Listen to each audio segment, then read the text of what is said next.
Please welcome to AmassGames. My name is Simon. This is the top 3,300 board games of all time, and this now is going to be the penultimate edition of this 2024/2025 edition because this is 20 through to 11. So first up, we've got an engine building game here by Marc-Andre, 2014, and you might notice for those watching over on I guess the shorts version of this, now you can see it fully in shot. Normally I have it off to the side and I'm like this, but those watching as a short don't get to see it fully, so there we go.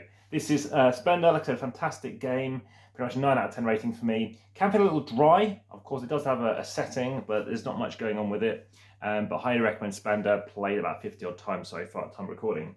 The only game in this set of 10 whereby I'm showing the full contents, just a little easy to carry and stuff, and this is a small bluffing game for 2 to 6 players, but it's very much like the game Perudo, which I've also brought to you on the channel already. I'm speaking too fast as always, just slow it down.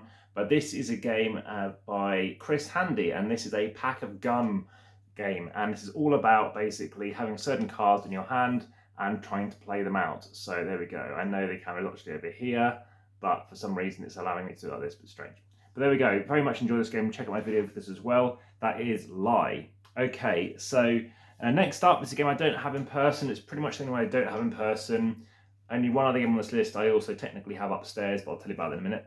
So this is called Unlock. This Unlock in particular, it's the, I think, the Secrets one is what I'm referring to here.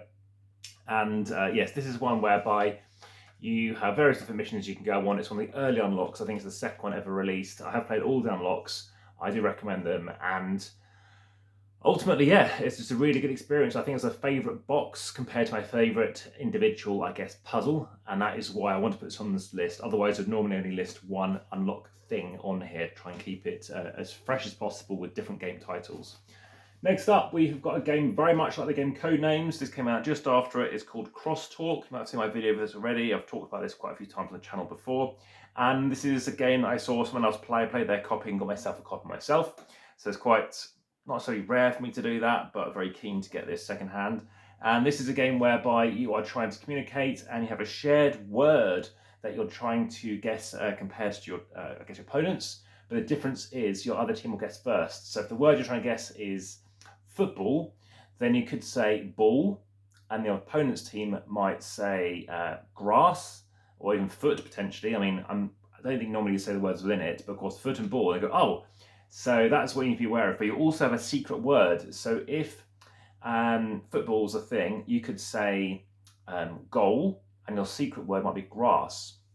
So the first word is goal, and that might be enough. But of course, the opposing team might also have grass, or they might have something similar, like they might say Ronaldo or Messi or someone famous, obviously in the world of football, and therefore they might guess it. So it's all about double thinking, thinking that who's going first, what kind of keywords you want to give. Crosstalk, recommend this game, very fun.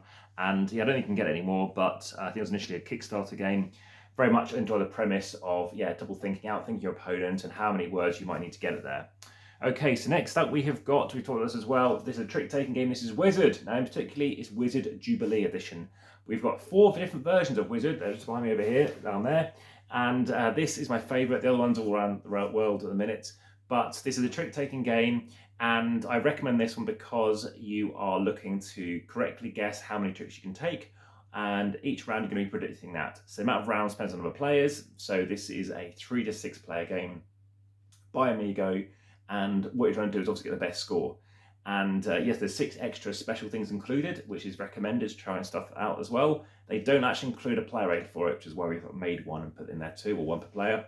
And there's another game I'll talk to you about in a moment on this particular set of 10 lists to do with this game as well, so I'll come back to that in a second.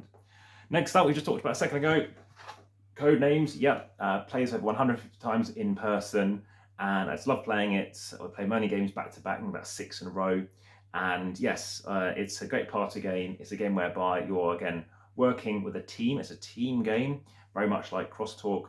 And yeah, there are lots of different things you can have in terms of the keywords you're trying to get. I love the premise, the setting, and the theme work well. So it's a great themed game. And recommend you check this one out if you haven't done so already. Check out my video for it too. And of course, my playlist for CGE as well. That is Codenames. And the first person to guess however many, it might take 8 or 9 clues to be victorious. Next up, a game you've probably definitely heard of. Let me know if you haven't in the comments down in YouTube. This is Azul. So this is a game all about trying to make sure you have got the best wall tiles. Very fun game to play, and you're trying to ultimately make sure that you can have the best row or columns to get bonus points as well. I'm not trying to give away too much strategy because a bit like Splendor, there's a lot of talk about different strategy and ways in which you can play this. Beautiful artwork. I have seen Chris Quilliams is very busy doing stuff. I have met the designer multiple times, Michael Kiesling, who, like myself, we tend to play it before breakfast. So there we go. I've often played as a last game on New Year's Eve as well. I didn't last year, but that has been Azul. Very fun game. It is still my favourite of the 5 or so that I've played so far. Okay, next up, we've got a roll and write game. This is by Stronghold Games, and this is called Dizzle. So this is a game all about trying to fill in a grid using dice, and normally you can only place exactly what the value is on here. And the way I like it is it's kind of like a route building game in the sense that you're trying to move across the board, normally to be the first person to hit an explosion or a bomb, which basically means they lose a space. The opposing team or opposing players will lose something else off their board. Or you might want to try and get some gems first, all kinds of different things, get some jigsaw pieces for bonus points. Lots of fun, 1 to 4 player game, 20 minutes to play. Spritzspiel as well by Ralph Zulinda, who's, some of his games I like, some games I haven't liked too much, so it's been quite mixed with that one. Okay, now I do have both editions, you might see my video for it. This is Hansa Teutonica, which has got clever artwork because he's kind of like drawing himself in the background somewhere or other. I can see it over here. But yes, that might be a different image I'm thinking of. But yes, normally you can see his picture in the background. It might be in the back of the box. Fun looking guy. Some people really find it interesting how much people detest or like games which have got quite old school art on it. But this is a very fun game. It only takes 1 hour to play considering it's a nice deepish Euro. But what you're trying to do is 3 different options typically. You're trying to optimize your player board, but like in the game like Scythe, work with these keys, try and be impressive. That's what we're talking about. This is the map that you're trying to go out with. And I've got the big box edition, but this is basically the original game. This is an English version. I think it's the 4th printing. I do have the Peglerspieler one, but I prefer this one because it's thinner.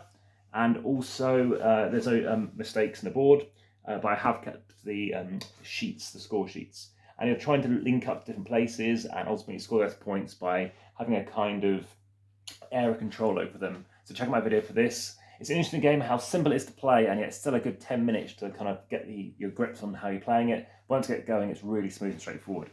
So next up, this game I don't have in front of me, and that is because I don't own it. I've played someone else's copy, and I've played it fully through digitally as well, and that is The Crew Mission Deep Sea. Now upstairs I do have The Crew, which is somebody else's copy who's selling it.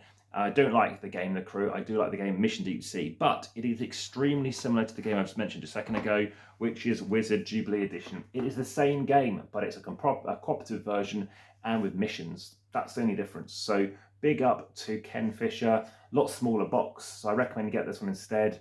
Cheaper too, great publisher Amigo, and I recommend you get in particular this one because there's a lot of fun of things to play with, and do recommend checking out Wizard. So the only thing with Wizard, I would say, is unlike in The Crew whereby you have a quick game of something and yes, it's got scenarios, here, playing up to 6 players or even as a 3, it can take longer than it says. It doesn't even say on the box actually duration full enough. I think it's meant to be 45 minutes, but actually it's 90 minutes or so typically. It's longer than you anticipate because the first hand is, 1 hand basically, a trick of cards, and that is like 1 minute, maybe less. But then you're going to play 2, which doubles, until you're playing 15 hands. So things will snowball. It might get quicker, it might slow down because people try and predict stuff.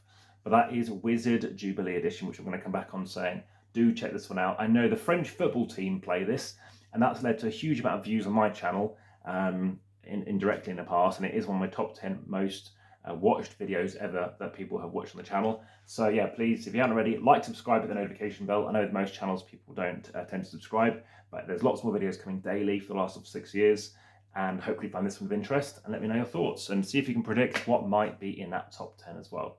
But there we go. Thanks very much for watching. Speak to you again soon, but for now, back to the table.